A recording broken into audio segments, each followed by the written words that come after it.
आइए स्टार्ट करते हैं आगे वाले वीडियो में। लास्ट वाले वीडियो में हमने बात की थी अग्र अवनति के बारे में, यानी फॉरवर्ड बायसिंग पे पीएन संधि डायोड के बारे में देखा था। डायोड का नाम ना लेंगे, केवल पीएन संधि के बारे में देखा था। आज उसी में पश्च अवनति को हम समझेंगे, और उसके लिए जैसे बताया जा चुका है कि दो टाइप के सेमीकंडक्टर, आपका पी टाइप और एन टाइप। जब पी टाइप और एन टाइप सेमीकंडक्टर को आप मिलाते हैं तो उनकी संपर्क सतह पर एक डिप्लेशन लेयर या अवक्षय परत बनती है, और इस अवक्षय परत में कोई भी आवेश उपस्थित नहीं होता। यहाँ पर अगर आप P और यहाँ पर N ले रहे हैं तो इसके बीच में एक इलेक्ट्रिक फील्ड जनरेट होता है, जिसे आप कहते हैं इनसाइड इलेक्ट्रिक फील्ड या आंतरिक विद्युत क्षेत्र, जिसकी दिशा N से P की ओर होती है। लास्ट वाले टाइम में हमने अग्र अवनति बताया था कि जब P प्रकार का जो सेमीकंडक्टर है उसका पॉजिटिव सिरा बैटरी के धन ध्रुव से और नेगेटिव का नेगेटिव सिरे से आप जोड़ देते हैं तो उसमें आप फॉरवर्ड बायसिंग कहते हैं या अग्र अवनति उसको कहा जाता है। इसमें आप उल्टा जोड़ेंगे, जैसे पश्च अवनति लिखा हुआ तो रिवर्स बायसिंग में जो आप चलेंगे तो रिवर्स बायसिंग के लिए आप पॉजिटिव को कनेक्ट करेंगे नेगेटिव से, और यहाँ पर नंबर ऑफ सेल जब आप लगा देते हैं तो उसको फिर कंबाइंड रूप से बैटरी बोलते हैं। अगर एक सेल लगाता यानी एक छोटी लाइन और एक बड़ी लाइन होती तो आप उसको सेल कहते हैं। यहाँ पर कई सारे छोटी छोटी लाइनें आपको दिखाई दे रही हैं, बड़ी लाइनें, तो आप इसको बैटरी कहेंगे। तो यहाँ पर आपने अपोजिट लगाया, पॉजिटिव से नेगेटिव टर्मिनल को कनेक्ट किया है, और नेगेटिव जो वाला जो सिरा है यानी एन प्रकार का सेमीकंडक्टर है उसको हमने पी सिरे से कनेक्ट किया। तो यहाँ पर आपका जो एक्सटर्नल इलेक्ट्रिक फील्ड है वो इसको प्रमोट करेगा, यानी इसकी ही दिशा में होगा। लास्ट वाले वीडियो में हमने ये देखा था कि वहाँ पर जो इलेक्ट्रिक फील्ड अप्लाई किया गया था वो अंदर वाले इलेक्ट्रिक फील्ड के अपोजिट डायरेक्शन में था, तो वहाँ पर कंडक्शन बहुत अच्छे से हो चुका था।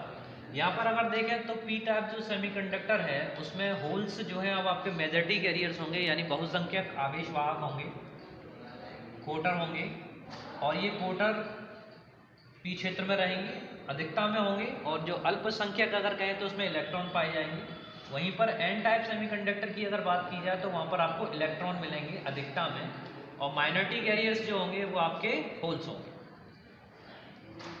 जैसे मैंने बता चुका हूँ लास्ट वाले वीडियोस में कि आप जब इसको जोड़ते हैं, पीएन संधि बनाते हैं, तो ये दोनों एक दूसरे को डिफ्यूज करते हैं, एक दूसरे को निरावेशित करके यहाँ पर एक लेयर बना देते हैं। अब अगर इस लेयर को पार करना है तो आपको यहाँ पर पोटेंशियल देना पड़ेगा, यानी इन इलेक्ट्रॉन्स को एनर्जी चाहिए पी क्षेत्र में आने के लिए। वहीं पी क्षेत्र के जो होल्स हैं उनको एन क्षेत्र में आने के लिए भी एनर्जी चाहिए। तो अब यहाँ पर जो आपने इलेक्ट्रिक फील्ड लगाया, इलेक्ट्रिक फील्ड का मतलब यहाँ पर नेगेटिव चार्ज दे रहे हैं और इन पर जो है आपका धनावेश होता है, ठीक है। तो नेगेटिव चार्ज पॉजिटिव चार्ज को अट्रैक्ट करेगा। कहने का मतलब ये हुआ कि अग्र अवनति में होल्स जा रहे थे एन क्षेत्र की ओर, और एन क्षेत्र के जो इलेक्ट्रॉन थे वो जा रहे थे पी क्षेत्र की ओर। लेकिन इन दैट केस अब क्या होना है कि ये होल्स भागेंगे दूर, ठीक है, ये नेगेटिव टर्मिनल की तरफ आकर्षित होंगे, यानी इनकी दिशा इस तरफ होगी, और इलेक्ट्रॉन जाएंगे आपके पॉजिटिव सिरे की ओर, यानी इसकी दिशा इस तरफ होगी। तो अब जो पोटेंशियल बैरियर है वो पहले से और अधिक बड़ा हो गया, ठीक है, और अधिक एनर्जी की आवश्यकता होगी।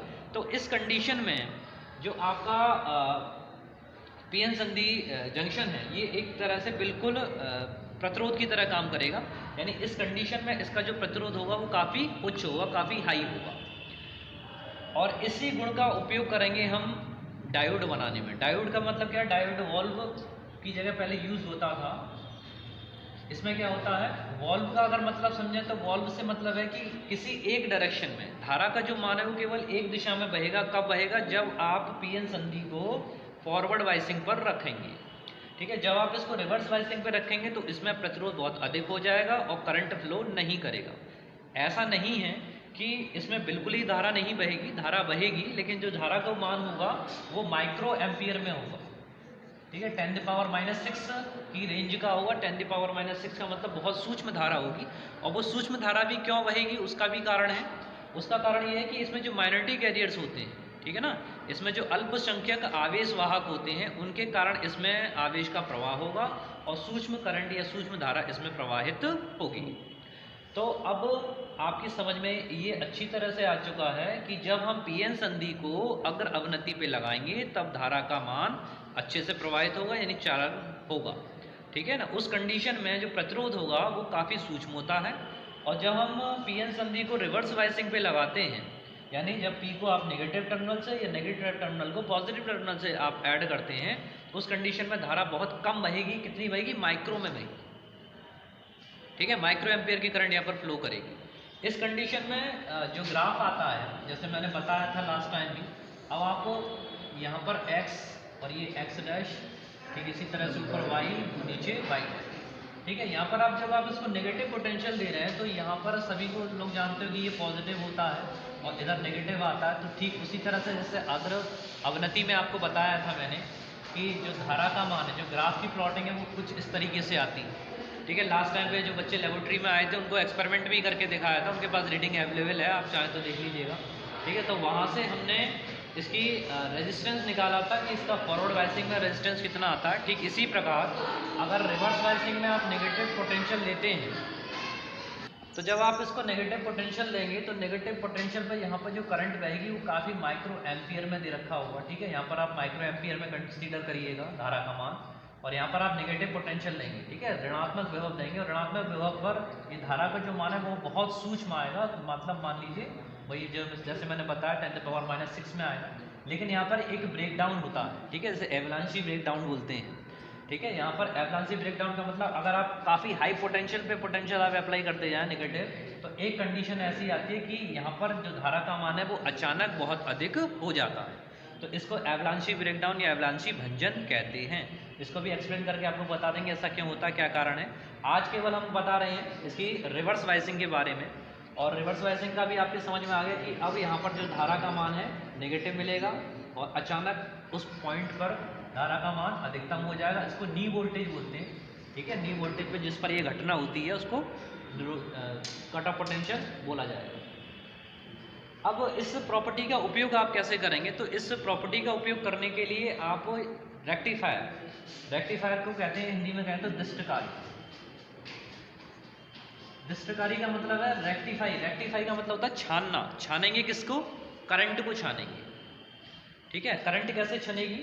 तो रेक्टिफायर का मीन्स आपका ये है कि अगर आप एसी करंट को यूज़ करते हैं, ठीक है, अल्टरनेटिंग करंट वाला चैप्टर आप लोग पढ़ चुके हैं, आप जानते हो कि जो विद्युत धारा होती है प्रत्यावर्ती धारा, उसमें धारा का मान धनात्मक भी होता है। अर्धचक्र में हाफ साइकिल आपकी पॉजिटिव रहती है और हाफ साइकिल आपकी कैसी रहती है? नेगेटिव। तो यहाँ पर जो वेरिएशन है विद्युत धारा का जो मान है और उसका मैग्नीट्यूड जो है, यानी परिमाण और दिशा दोनों चेंज हो रही है। ठीक है, यहाँ पर इसकी एक साइकिल कंप्लीट होती है। और अगर इसी तरह से हम डिस्ट धारा का या डायरेक्ट करंट के लिए चित्र बनाएं तो उसके लिए आप देख पाएंगे कि उसमें केवल जो धारा है वो केवल एक ही दिशा में आपको प्राप्त होती है। धारा का मान आपको एक ही डायरेक्शन में मिलता है। ये डीसी की रिप्रेजेंटेशन है, यानी डिस्ट धारा की। और यहाँ पर अगर बात करें तो ये प्रत्यावर्ती धारा या आपकी अल्टरनेटिंग करंट है। तो अब आपको छानना है with the help of the rectifier. दृष्टकारी की सहायता से आप क्या करेंगे? एसी में से डीसी करंट को छानेंगे। कुल मिलाकर इतना है कि हम यहाँ पर जैसे देख रहे हैं कि पॉजिटिव और नेगेटिव, ठीक है, दोनों साइकिलें आपकी यहाँ पर अवेलेबल है। तो मैं आपसे ये चाहूँगा कि प्रत्यावर्ती धारा वाला जो चैप्टर है आप लोग पढ़ के आएँ, तब ये और भी अच्छे से आपके समझ में आएगा।